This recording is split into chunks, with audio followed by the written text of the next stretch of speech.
DFA Online. News and events from different Philippine embassies and consulates around the world. DFA Online. Here on Radyo Pilipinas World Service. Good day, this is DFA Online here on Radyo Pilipinas World Service.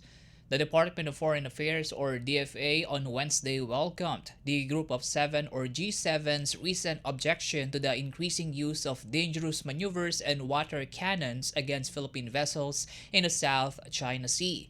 The G7 foreign ministers who held a meeting in Charlevoix, Quebec in Canada on March 12 to 14 recently hit efforts to restrict freedom of navigation and overflight through militarization and coercion in the South China Sea, describing this as a violation of international law.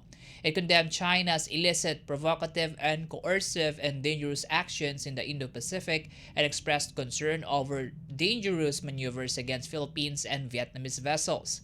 In a statement, the DFA acknowledged the G7's pronouncements calling on coastal states to refrain from unilateral actions that cause permanent physical change to the maritime environment. The agency said this include land reclamation and building of outposts and attempts to change the status quo by the establishment of new geographical facts. It also expressed its appreciation to the G7's consistent reaffirmation that the UN Convention on the Law of the Sea or UNCLOS is the legal framework for governing all activities in the oceans and the seas, as well as for the group's consistent acknowledgement of the 2016 South China Sea Arbitral Award, which further confirmed its status an unassailable part of the corpus of international law. The Philippine government, it said, is also committed to upholding a free, open, prosperous, and secure Indo-Pacific and confirmed Manila's vision of the South China Sea as a sea of peace, stability, and prosperity. It said the Philippines will continue to call for the cessation of interference, obstruction, and harassment of its legal activities within its recognized maritime entitlements. DFA Online. Here on Radyo Pilipinas World Service. In our news, the Department of Foreign Affairs or DFA on Wednesday repatriated 176 Filipinos who are alleged victims of human trafficking from illegal scam centers in Myawaddy, Myanmar. The group, which flew on a special flight from Bangkok, Thailand, arrived at the Ninoy Aquino International Airport at around 5:40 a.m. This repatriation comes after the arrival of 30 other Filipino human trafficking victims from Myanmar via Thailand on Tuesday. In a statement, the DFA stressed the Philippine government's unwavering commitment to protecting Filipinos abroad. The successful operation, it said, reaffirms the country as the gold standard in migration protection mechanisms, ensuring that overseas Filipinos, particularly those identified as alleged victims of human trafficking, receive the prompt support and assistance needed. The DFA said this repatriation comes after the week-long shuttle visit of DFA Migration Affairs Undersecretary Eduardo C. de Vega to Myanmar and Thailand. Representations yielded the prompt actions of Myanmar and Thai authorities for the Filipino trafficking victims to safely cross from Myawaddy to Meso, Thailand on March 24 and 25 and get transported to the airport in Bangkok for flights to Manila on the same day.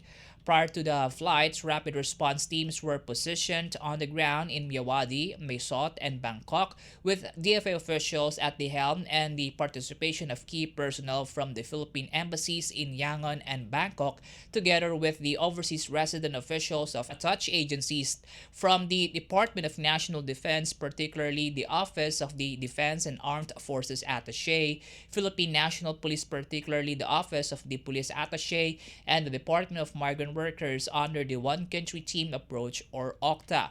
The DFA said the latest Philippine Airlines special flight also had a rapid response team on board composed of DFA and OWA officials and personnel to assist the 176 repatriates. Meanwhile, the department reiterated its advice to all Filipinos to pass through the proper deployment procedures of the concerned government agencies such as BMW before leaving the country for overseas employment. DFA Online. Here on Radyo Pilipinas World Service. More news from the Philippine Service Post following the 21st meeting in Manila on February 3 to 5, 2025. The Philippines alongside Malaysia co-chaired the 22nd meeting of the High-Level Task Force on the ASEAN Community's Post-2025 Vision or HLTF-ACV. The meeting was held at the Shangri-La Rasa Sayang in Batu Feringi, Penang from March 17 to 19, 2025. The Philippine delegation was led by Ambassador Elizabeth Buensuceso, Philippine Eminent Person to the HLTF-ACV, and Ambassador Luis Cruz, Philippine High-Level Representative to the HLTF-ACV, while the Malaysian delegation was headed by Dato Zainuddin Yahya, Acting Eminent Person to the HLTF-ACV, and Dato Mod Suhaimi Jaafar, Malaysia's High-Level Representative to the HLTF-ACV. The meeting continued the finalization of the ASEAN Community Vision 2045 and its key documents. DFA Online. Here on Radyo Pilipinas World Service. And that wraps up today's edition of DFA Online. I am Win Peñano, Radyo Pilipinas World Service. DFA Online. News and events from different Philippine embassies and consulates around the world. DFA Online. Here on Radyo Pilipinas World Service.